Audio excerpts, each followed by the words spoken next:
Hey, what's up, everybody? My name is Jeremy Schumacher. I'm a licensed marriage and family therapist. I'm the Jer in Wellness with Jer. Thanks for stopping by and checking out the channel. We're back to our roots today. We're doing not quite a breakup song, an argument song. I'm a licensed marriage and family therapist, as I mentioned. So the original idea with the YouTube channel was to do breakup songs, because they're full of terrible messages, which was why people go to therapy, because our messaging in pop culture is trash when it comes to relationships. This is an oldie but a goodie song that really highlights some dysfunctional communication. Today we're going to do Cigarette Duet by Princess Chelsea. Yeah, I don't know anything about music. For those of you who are new to the channel, I know a lot about psychology and mental health, therapy in general. So kind of use pop culture stuff as a jumping off point for some psychoeducation. So let's get into it. I am also neurodivergent, so I like the lyrics on the screen, if at all possible. So that's what we're doing today.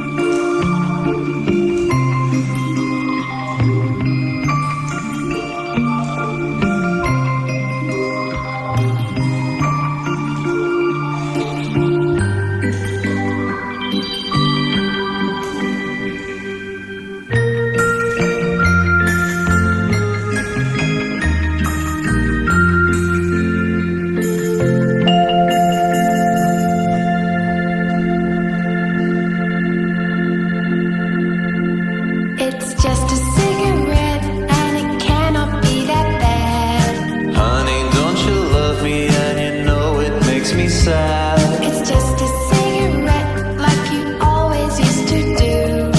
I was different then, I don't need them to be cool.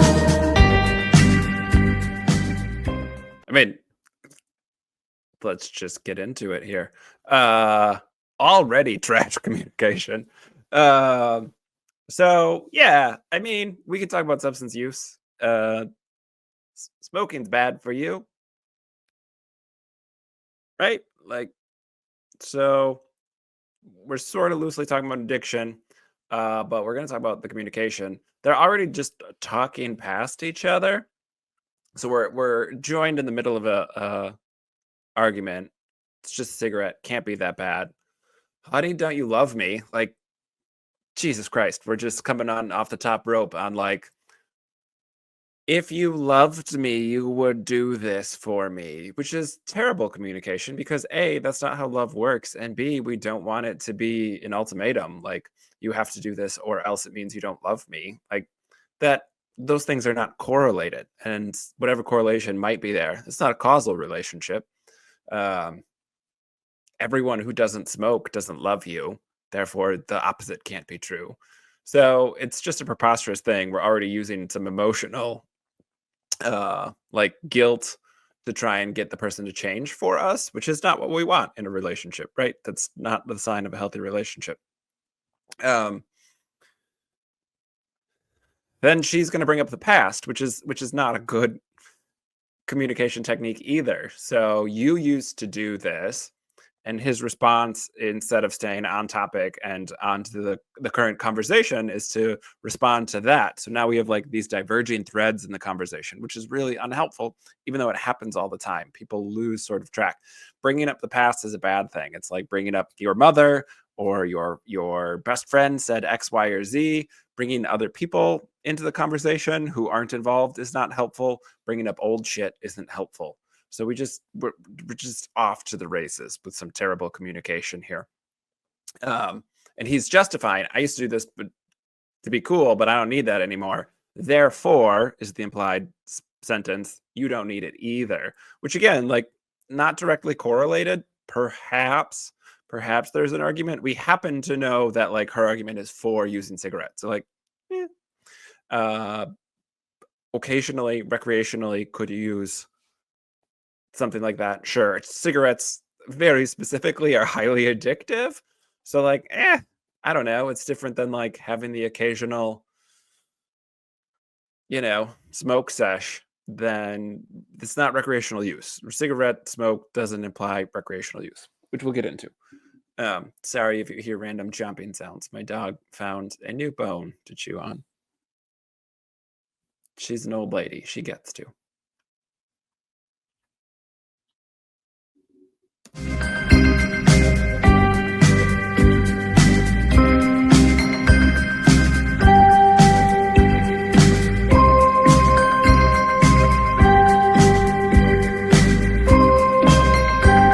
It's just a cigarette and it harms your pretty lungs. Well, it's only twice a week, so there's not much of a chance. It's just a cigarette, it'll soon be only 10.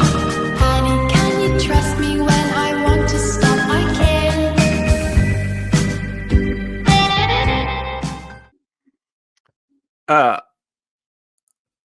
Also, I'll just say, like, I love the sort of slow lead up in the song and the idyllic setting. It's like, I don't know that it's art, that's subjective, right? But like, sort of evokes like a, I don't know, like a white picket fence, 1950s, sitting on the porch, rocking in the front porch swing together.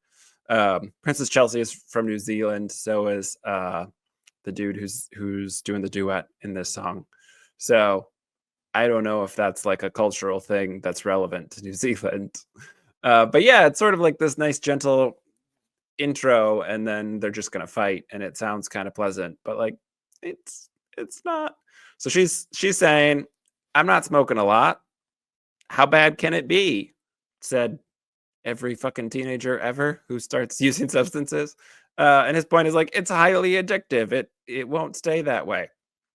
And instead of responding to that, she comes back with a big swing of, "Don't you trust me? Because if you did, you'd let me do what I wanted. I can stop whenever I want." Which, like, I hold some space for that, especially early on in therapy when I'm working with somebody new. I sort of like, well, then show me, right? Like, if one client comes in and is like, "I'm concerned about my partner's drinking or smoking or whatever," and the partner's like, "It's not a problem. I could stop whenever I want." I'm like, great, do that. Let's not use it all in the next 2 weeks, and we'll reevaluate. And for the most part, inevitably, that doesn't happen. And there's other things at play like that. That's often not the only thing they're coming to therapy for. Um, but yeah, the other things are causing stress, so then they're using their substance for stress relief, even though it's a harmful stress relief, and that's not healthy. There are healthier options available. It's what works pretty well. Smoking takes the edge off. Drinking is a numbing agent. Marijuana numbs you. Like, when you're dealing with something that's really hard to deal with and you're just tired or you don't have a lot of resources, substance use is really easy to turn to, even though pretty much everyone knows it's unhealthy. So it's often not a matter of like the substance. Again, there are addictive substances that we have to be aware of how they work and how they affect the brain, but it is one of those things where it's like, yeah, this is probably a stress management thing, an unhealthy coping mechanism, but a coping mechanism nonetheless. So what are we actually coping with? Like, what is the thing that's causing us to turn to the substance that we know is bad for us?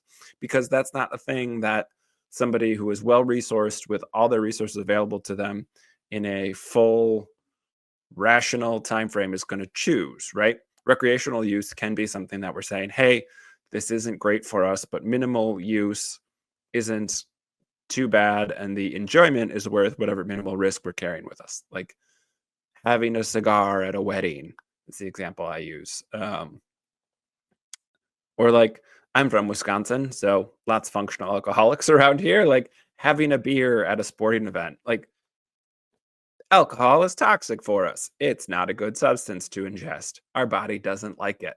And also, recreational use in moderation, not that bad for you. It's just that most people don't actually know how to define those terms, right? So in Wisconsin, moderation is 2 beers every night. which is alcoholism, right? So like we do have to define some of these things. It's not per se like the song's talking about trust. It's about, yeah, there's something else going on. Why are we coping with this substance that's unhelpful? And what are we coping with? What are we coping from? And what could we be perhaps doing that'd be healthier? Exercise, spending time in nature, journaling, talking to friends or family. Like lots of options that are good and healthy and aren't slowly poisoning our body. Hooray!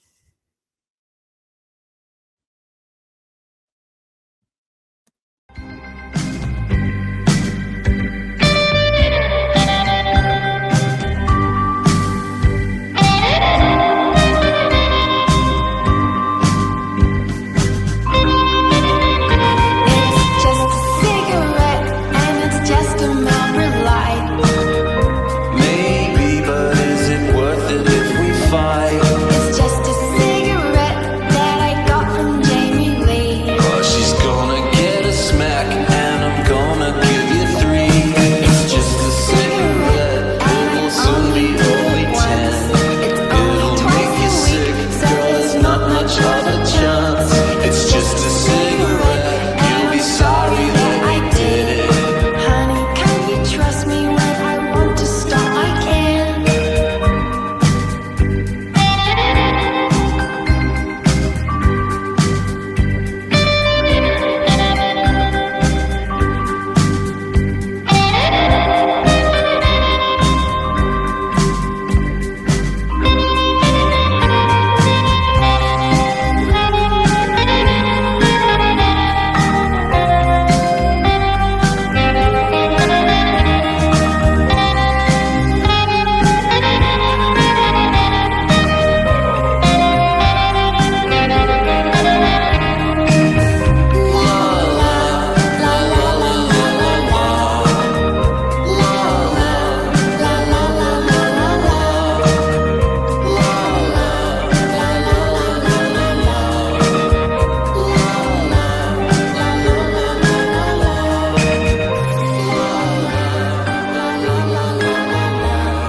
That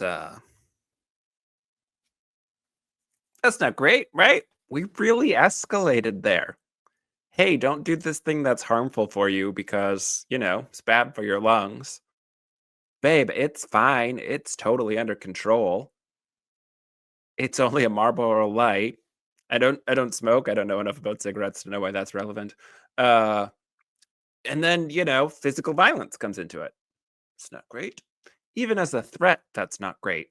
But the implication of like, I'm not only going to hit your friend that you got the cigarettes from, I'm also going to hit you 3 times. Like, what are we doing? So now we've talked past each other. We have brought up old shit. We have brought like big emotions, ultimatum style. If you trust me, then this has to be true. If you love me, then this has to be true. And now we're getting violent in a way that sort of implies violence is normal in the relationship. So that's not great. This song's from 2012, over a decade ago. Just felt my bones creak for a minute there. Uh, but like, predates the Me Too movement, I guess, and like, I don't know what New Zealand's doing culturally about like, is it okay to hit people? But I can answer that question. It's not. So now we have this bad communication, and now we have like an additional red flag. Safety is my number one concern when I'm working with a couple, when I'm working with anyone in therapy. Like, there's lots of laws around what confidentiality covers that are related to safety. So, like, it is a big deal because we have a ton of research and a lot of science that backs up that, like, hey, when you are not safe, that's bad for your brain. It's bad for your body. Your brain as an organ is wired to keep you safe. So, yeah, we should pay attention to that for the most part, obviously. When people are in therapy, sometimes their brain is misfiring on things that, you know, we're not actually not safe sending an email. So, yeah, but physical violence is one of those things that it's not good, not a good sign in a relationship, not okay. You're doing a thing I don't like, I get to hit you. False. That's not healthy. So now we're sort of in this like, ooh, this seems toxic suddenly. And toxic is the word that I use when like there's a repeated pattern of a behavior that is unhealthy for both partners. Why are we doing this? It just continues to harm everyone. And when I use the word toxic in therapy, that doesn't mean like it's over and done. Please break up now or else. It's just sort of highlighting that like this is an ongoing pattern. So the idea of like, I get to hit you because you do a thing I don't like, and also your friend sort of implies this level of like physical violence is normalized in this relationship and also like is a pattern. It's been going on and continues to go on that we can just sort of make that threat and it's fine. So, like, yeah, that's not a good thing. We don't have any context for the rest of this relationship. Is it, a new relationship? Then, like, peace out, right? Like, new relationships shouldn't be this level of difficult. Our communication shouldn't be that bad this early in the relationship. And also, we shouldn't be escalating things this way. It sort of implies this relationship has been around for a while. So, like, what does that look like? Well, we might not be breaking up over arguing over cigarettes if we've got a couple kids. And also, I don't know, don't be physically violent. Like, I've been a marriage therapist, I've been seeing clients for 16 years. And there are very few deal breakers these days. Um, that's not up to me, right? But like I've done this work for 16 years. Things that I thought would be deal breakers are things couples can work through. There's not an issue that hasn't come up that like I haven't seen at least a couple be successful working through. And there's things that couples walk away from all the time that could have been potentially worked through, but for whatever reason they didn't want to. They were unwilling to do the work. They were not resourced well enough to do the work. Whatever. Like there's lots of reasons why things fall apart. So yeah, I think like what's the cost benefit analysis sort of comes in here. It's generally not my stance to say you should break up. I will use that word toxic to underline, hey, this seems really unhealthy and ongoing unless something changes. Should probably be thinking about what it looks like to end this relationship. And again, just depending on where it is in the relationship, that looks a lot different. Like, oh, he's got my sweatshirt in the back seat of his car and I'm gonna need that back. Like, great, do that. That's easy. Or like, fuck it, just leave the sweatshirt. Right?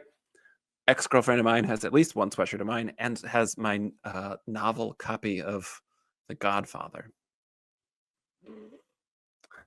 The price we pay to be in bad relationships, right? Like, yeah, sometimes you don't get your shit back. Sometimes you just gotta leave. Sometimes you need to pull the plug. Physical violence might be one of those instances where we are not safe. So if you don't have someone who can go with you, or you don't have somebody who can vouch for your whereabouts so that you can do something safely, like, yeah, it might be time to leave. And also, like, maybe it hasn't ever gotten physically violent and this is a threat. And like, hey, go to therapy. Right? Like, get some professional help because that's not okay. This isn't an okay way to escalate the relationship. And while smoking cigarettes is not safe for you, that is a safety concern as well. I would argue it is unhealthy coping mechanism that is self-harm. It also isn't like, it's taking years off your life at the end of your life. It's not leading to inebriated driving, where it's a huge risk. You're not, I don't know, accidents could happen, but like you're not getting like so in such an altered state that you're falling off a balcony or anything. Like it's not a highly risky drug in like this instance. So then like, yeah, then escalating to physical violence seems like a leap. And again, like I'm not justifying physical violence here ever. I'm just saying like, yeah, that's problematic that we went there when we started talking about like, hey, you should really stop doing this thing that's bad for you. If you don't, I get to hit you. Like that's obviously problematic. I like the song's representation of the argument though, as it escalates, they start talking over each other, which like musically I got my nice headphones on, right? The big ear muffly headphones. So like then you're hearing it from both directions, which is my ADHD brain likes that. Cellar Door by Wussy is a song I did that has both singers singing different lines at the same time in a non-argumentative way. And it's very happy for a lot of neurodivergent brains out there. Gonna like that stuff.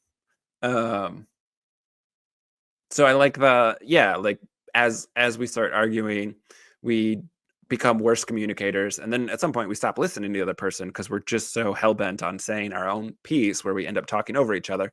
And like that's a good sign that like we shouldn't continue the conversation. It's not ending well, nobody's listening, you're not getting your point across. I teach my couples that I'm working with, like whoever gets out of the argument first is the winner. That's the only way to win an argument, is to not participate in it. So yeah, this is poor communication.